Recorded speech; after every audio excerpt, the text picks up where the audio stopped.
The elders had always whispered in the land of Ihitala that there once lived a woman who could stand in the middle of a festival crowd and still fade like wind. She was neither spirit nor insane, yet people looked through her as though she were air. This is the tale of how twin girls entered the world on the same sunrise and how in the end only one remained in the place meant for both. Ihitala was the kind of settlement where your name traveled faster than your first step. The land was painted in burnt orange soil, stretched with generous farmland, and ruled by elders whose word carried the weight of law, even when those words were careless or cruel. That was the soil where Nneka lived. She was known as a woman who kept her household upright even when life pressed against her from every direction. When her pregnancy began to show, the village watched her the way people watched a clay pot over fire. Some prayed sincerely for her safe delivery. Others waited patiently for new stories to show on. On the night her labor pain began, rain fell gently, not the kind that scatters people's indoor, but the kind that hushes the world and makes the darkness feel scared. Women gathered, and midwife arrived with calm authority. Before the roster announced dawn, Nneka delivered twins girls. In Ihitala, twins were never considered ordinary. Some believed they were vessels of blessing. Others believed they carried mysteries too deep to mock. The first baby emerged small and slender, her cry sharp and confident. The women exchanged satisfied nods as if the child had already passed some invisible test. The second baby followed, rounder,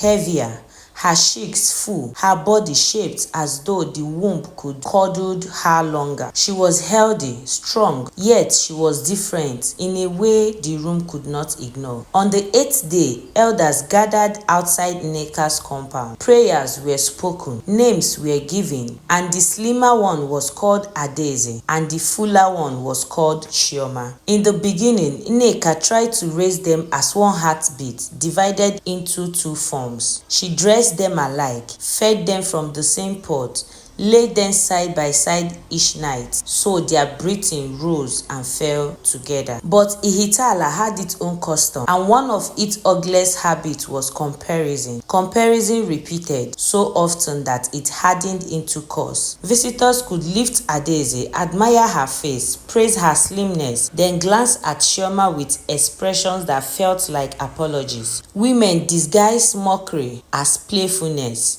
Men disguised it as honesty. Children repeated everything because that is how cruelty grew legs and learned to walk. Nneka noticed early. She corrected gently at first, then firmly, but correction only drew louder laughter, as if kindness were weakness. Still, Chioma grew with a quiet endurance that surprises even her mother. She did not crumble for approval. She did not compete for affection. She watched, she listened, she studied human nature in silence. Adaeze, meanwhile, discovered the sweetness of admiration. She recognized its power and began to make use of it. As adolescence approached, Ihitala was no longer simply observing the twins. It was deciding, without invitation, who deserved affection and who deserved ridicule. That decision would soon unlock a door no one knew how to close. With time, the contrast between them became less about their bodies and more about how the village responded to them. Adaeze learned that praises could be won like gold. She walked through the market square and women hailed her cheerfully. Men strengthened when greeting her. Even children cleared paths as if she were already elevated. She accepted it all with a smile that looked innocent but concealed a growing pride. She began speaking as though excellency was her birthright, and because the village had trained itself to applaud her, no one corrected her quickly enough. Chioma's reality mirrored the opposite. She could labor equally hard, carry identical load, and still feel invisible. Even when she dresses beautifully, even when her hair was neatly braided, even when her smile shines bright, people viewed her through the single lens they had chosen and believed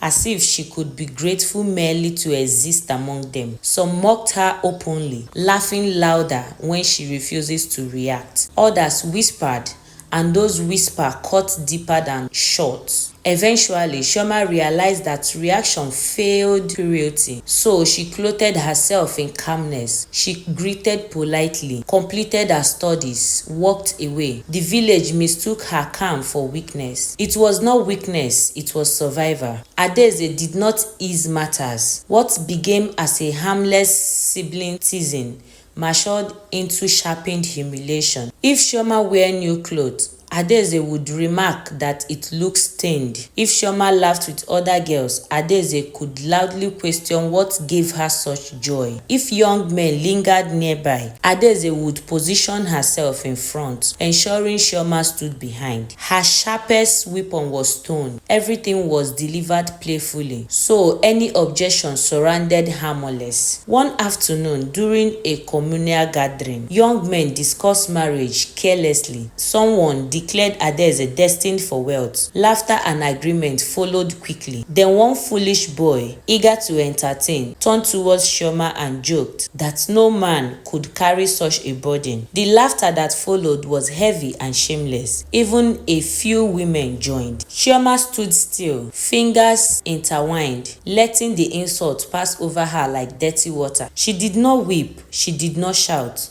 She simply turned and walked home. That evening, Nneka found her sitting behind the door, gazing towards the narrow path where trees swallowed the road. A mother recognized when her child swallows pain like food. She embraced Chioma and whispered that Ihitala did not define her. Chioma nodded, but her eyes asked whether patience ever received reward, or whether it is merely dignified suffering. While the village continued celebrating Adaeze's beauty, it failed to notice quiet shift within Chioma, shift that could one day explain why destiny selected her. The market day that changed everything began ordinarily. Mats spread across dusty grounds, vendors shouting prices, smoke from everywhere, children waving through legs like fearless goats. Nneka sent both daughters to sell dried vegetables and palm oil. As usual, Adaeze walked ahead as though Chioma were only a shadow trailing behind. Chioma carried the heavier basket without complaint. She greeted customers respectfully, arranged goods carefully, wasted nothing. Adaeze laughed loudly with friends, collected compliments like tributes, and occasionally slipped insults towards her sister, especially when young men watched. Then the air shifted. It happened suddenly. Voice softened, traders threatened, women adjusted wrappers, young men forced maturity into their posture. He arrived with only 2 attendants, yet space opened for him without command. He was dressed simply, yet his simplicity radiated wealth that did not beg for admiration. Whisper moved swiftly. Prince Kelechi. Some said he had traveled far, some claimed he studied with those elders, others insisted he chose companion carefully, but everyone agreed his presence was intentional. Adaeze's posture transformed instantly. She smoothened her hair,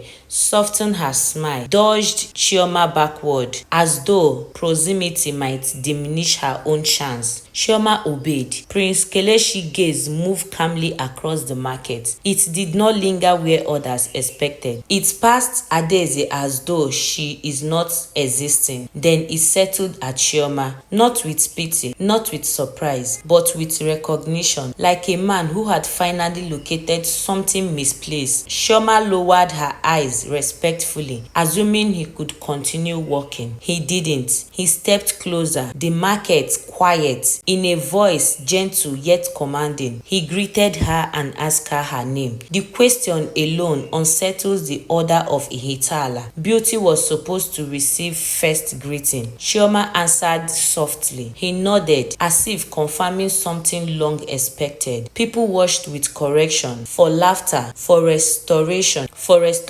for normal order. It never came. He spoke to her as though she mattered. When he departed, whispers ignited like dry leaves. Some accused her of hidden shams. Some insisted a prince could not possibly choose her without mistake. Others invented secret lineage stories. Adaeze walked home rigid with humiliation. That night she lay awake, replaying the moment his eyes ignored her. 3 days later, Prince Kelechi returned with palace elders and respected men from Ihitala. Marriage discussion began formally. When he declared his intention to marry Chioma, shock rippled through the compound. Adaeze laughed sharply, suggesting confusion. He responded calmly that there had been no error. After he left, Nneka confronted her daughters. Adaeze defended herself, claiming truth favored her. Nneka warned her that public admiration did not equal divine approval. Chioma felt joy tangled with fear. She had never imagined being chosen. She pitied her sister, but pity rarely cures jealousy. On the appointed day, elders assembled again. Ritual greetings were exchanged, intentions repeated clearly. Then one palace elder asked if the girl were truly twins. Yes, Nneka answered. The elders nodded briefly. He warned that in ancient times, twins were a sign that when one is lifted suddenly, the others must guide her heart. Jealousy between twins, he said, can invite spiritual ruin. His words sounded like counsel, but they carried warning. Prince Kelechi spoke only once more. He said his choice was deliberate. He said Chioma's life has been watched longer than she realized. After the elders departed, Ihitala erupted with gossip. Those who mocked Chioma now claims they always believed in her. That evening, Nneka asked her daughter privately if she wishes to proceed. Though fear of the unknown, Chioma felt a strange peace about the prince and she agreed. Outside, Adaeze sat in silence, but it was not peaceful silence. It was the quiet of hearts constructing something dangerous. In Ihitala, elders can warn, mothers can advise, yet a jealous heart can still choose its own path. And the village did not yet understand that the greatest threat was not arriving from outside, it was sleeping beneath the same roof.